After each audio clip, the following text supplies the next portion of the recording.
I think that this meeting will go down in history as the moment where we cease to have civilian oversight on the Winnipeg Police, and that it is going to be seen as a mistake. An approved ask for an over-expenditure worth more than $7 million by the Winnipeg Police Service has spurred a conversation about who is responsible for the city's police budget following a fairly heated city committee meeting on Friday.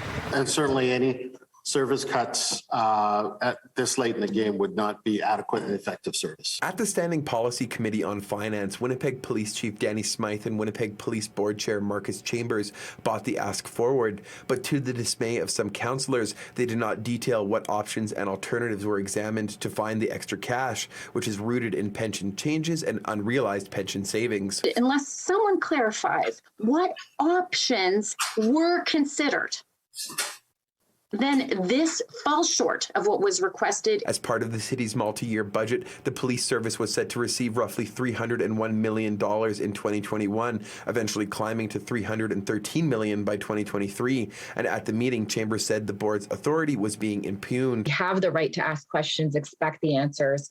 And unfortunately today, it got unduly complicated and odd.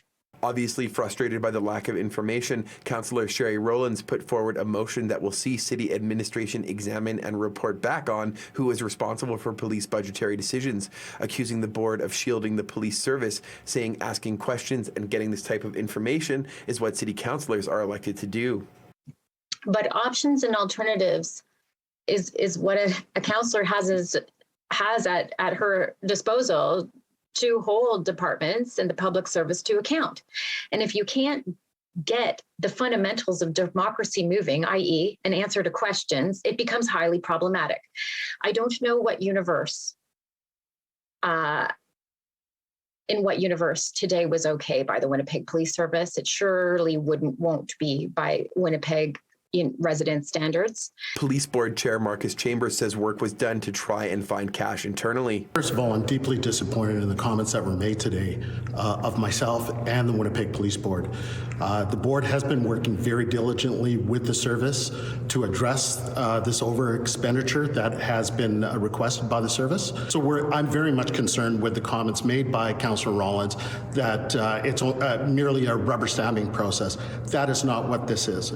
Smythe says options that were considered, while not publicly presented, were not viable. The conclusion, they weren't practical options to address 21 budget. So the notion about who knows or who should know and when they should know it, it played out a little unusual today. We really haven't had that experience before with the Finance Committee, but those things were considered with the board, and it was concluded in consultation with the board that we had no options to bring forward for 21. While the over-expenditure was approved by the committee, councillors say they want the process examined moving forward because they say even if the options aren't viable, they want to see and want the public to see what was examined internally before they hand over the cash. In Winnipeg, Morgan Majeski, City News.